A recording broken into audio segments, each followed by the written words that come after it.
I'm very happy today to introduce to you Jonathan Stacy.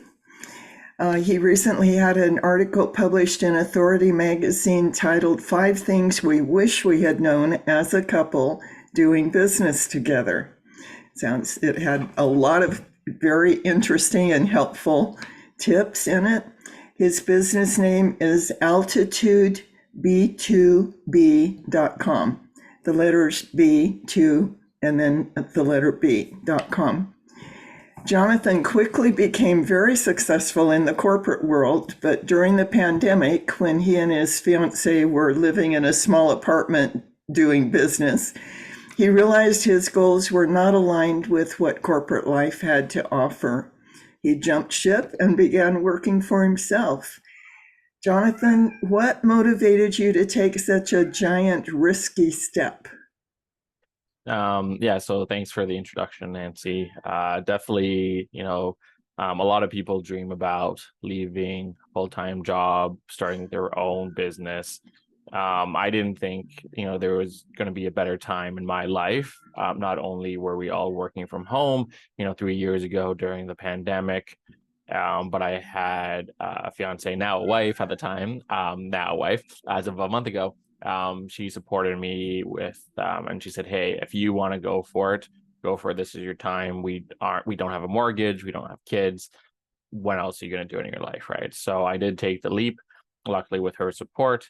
And ever since then, it's been a success. And as of a year ago, I did hire her. So now she's part of the company. And then as of a month ago, we got married. So now she's my wife. So, All um, right, tell us her name, Nicolle. Nicolle. Yes, Nicolle. And sorry, she wasn't able to join the call today, but she's pre-approved all my answers. Okay, all right. Very good. Great story. So, what role did Nicolle play in the startup of your business other than just giving you a lot of emotional support? Yeah. Yeah, definitely emotional support was obviously the biggest one. Saying to just go for it. At the end of the day, though, for the most part, like I kind of helped build a business from scratch myself. She, helped give me advice along the way, but she had a full-time job that she was supporting us with over the year as I got it to a profitable state. And then, of course, as of a year ago, a state where we could bring her on, because that's even more risky to both be on the same business and the same income, call it. But I said, hey, I'm looking for someone who can to basically be a project manager. She had that expertise. And I said, this would be perfect. Let's work together. We live in a 500 square foot condo during the pandemic without arguing. So, working together in life was a no-brainer for both of us. So, working under those maybe limited conditions gave you a good sample of how well you can work together and manage. Exactly, exactly. We didn't need any marital advice beforehand. We lived, through it and prospered. So we, made trying times seem easy, and there's always going to be trying times in life. And now that we're officially married, definitely, we look forward to all the positives, but we're here for each other during the tough times too, right? So and in business, that's the same thing, right? There's always, the great times, and then there's always the trying times too. So we've already gone Hmm. through a few of those ourselves in business, but we're supporting each other, have a game plan, and we work through it together. I understand that you together created a few business plans for different possibilities. How did you decide which business to invest yourself in?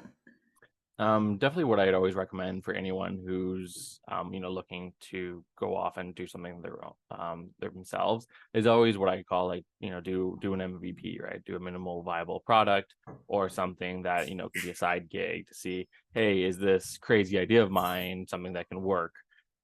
We had them all.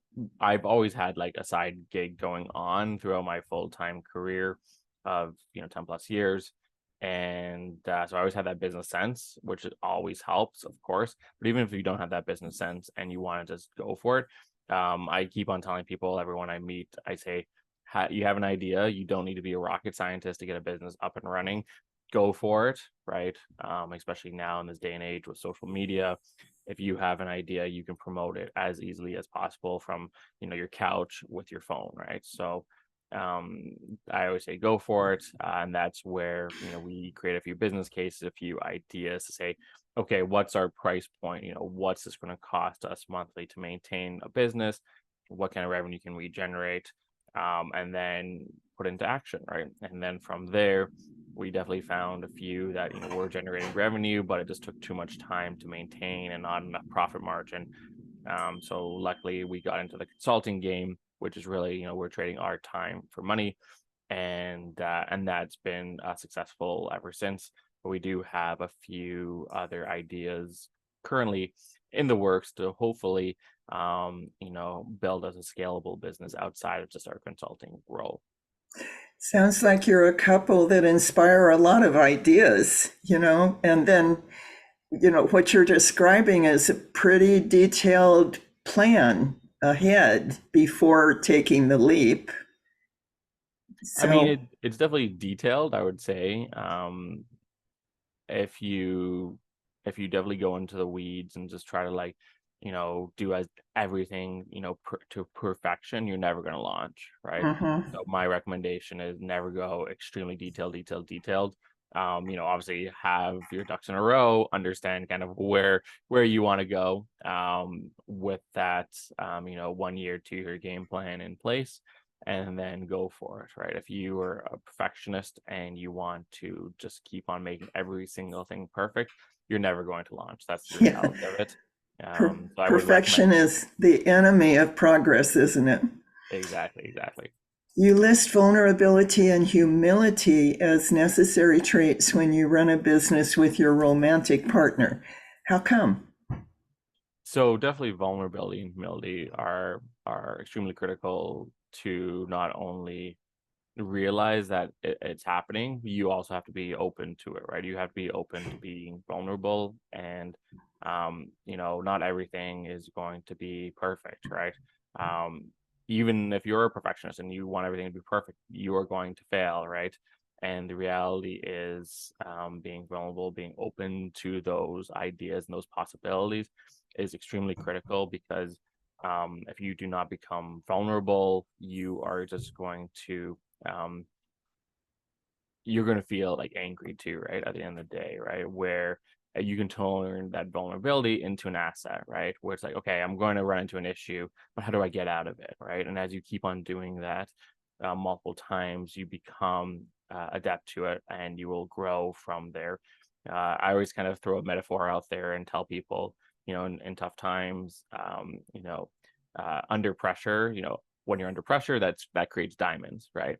Do you want to be that diamond? Then you got to keep on, being put under Yeah. pressure, being vulnerable, and just grow from there, right? And that's definitely one thing that um, we realized, and we've just continued to push forward with.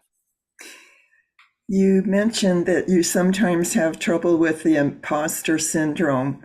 You've battled it. What do you do when those negative thought patterns start cycling in your head? Yeah. Well, definitely. I mean, anytime starting a business, everyone feels like an imposter, especially when you're doing consulting and, asking for an hourly rate that you think is crazy. But the value's there. Um, Definitely the imposter syndrome will come about every single CEO, because they think, oh, I'm a CEO now, versus, being an analyst before, or like working in retail. It's like, but I'm a CEO now. Versus So just that being a kid?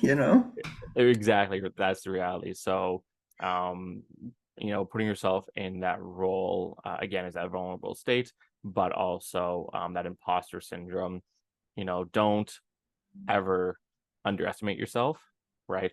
You got to this point where you have, a business, you have a service, you have a product in place. That's already a huge achievement. You've achieved that, right? That's not being an imposter at all. And then getting that first sale and proving to that client that your product or your service is amazing shows that you've achieved success and you know what you're talking about. So never, everyone will always feel imposter syndrome, but just keep on pushing through it. And think of ways where you're like, hey, I'm not an imposter because I've made it this far, I've achieved this, and just keep pushing through. So you argue with that negative voice in your head, by coming back with what you know to be true, some positive self-talk. For I sure. love the motto your friend drilled into you: delegate, deprioritize, and delete. What does that mean on a daily basis? Yeah. So basically, so that's actually not only a friend but a consultant we've been working with. She's absolutely amazing, and so especially with tasks as you grow a business, ideally, if you're by yourself, you're the CEO, you're the CFO, you're the COO, CMO, and you file all your taxes yourself. There's a lot of tasks where you only have 24 hours in a day, and the reality is you want to be working 8 hours a day. You don't want to be working 12 hours a day constantly for the next 5-10 years. So what items can you take off your plate that aren't necessarily driving value that someone else can do for you? That's basically where you look at your tasks, you delegate, deprioritize, and delete the ones that you can give to someone, or you can just, you have to keep, but you can kind of put them in the back burner. So that's the deprioritize. And the ones that you don't need to do, like, why are you doing this? And those are the ones where you can delete. So definitely, getting, a virtual assistant or an assistant locally to help you is absolutely critical. Mm-hmm. And also as a business owner and a CEO, giving tasks to new employees that you bring on, that you've hired them either, full-time, part-time, as a contractor, you name it. You have to give responsibility of a piece of your company to that person. And that's the big one, which is the delegation part. People who don't delegate will just always be bogged down by that operational work, and because they've not let go. And once you let go, that's where you start seeing the success and scalability factor. Sounds like wonderful advice. You suggest that couples should not let business roll into your personal life. How do you keep them separate? It's definitely tough. Both myself and Nicolle always, we have a little 4 pound chihuahua that we walk every single day because, we will feel sad. She looks forward to that every single day. So when we go on our walks, there's a little bit of business talk afterwards, but then we go and try to, just enjoy each other's company, talk about personal things that are going on or personal fun activities that we have. Especially in the summertime, being in Canada and Toronto, just like, in the north side of the US. Summer's short, you got to enjoy it. So we always, plan future events in the summer, on the weekends, try to take vacation here and there. That personal life is something that, we need to enjoy. We can't be talking business 14 hours a day. It's unmanageable, though, we enjoy the business we talk about. There'll be a few Mm-hmm. conversations here and there, but it's all about having that balance. It's definitely tough, but you have to realize that it's, life is not all about work. It's also about, pleasure and Yes. enjoyment, and you have to separate the two. If you realize, you have to, like, just mentally realize that fact and then separate it, right? People who don't will be bogged down by work. They'll be in an office on, Fridays, Saturdays to get their product or their service out. But what's that truly going to achieve? If you just, put it on Monday, you're going to achieve the same thing with, a 2-day delay, but it's going to have the same results at the end of the day. So that's what I would always recommend, is just realize you need to put time aside, separate the two out, and plan something that's enjoyable that you both like, and you will find that balance for sure. I want to congratulate both you and Nicolle for finding each other as romantic partners and how perfectly you fit together as business partners. Our listeners, I hope you'll take the time to read the entire article on Authority Magazine. It's full of very valuable tips for any couple contemplating working together. You can reach Jonathan or Nicolle at their website, altitudeb2b.com. Thank you so much for sharing your time with me today, Jonathan. Wish you the very best. Thank you, Nancy. Have a great day. Thank you. Bye bye. Bye now.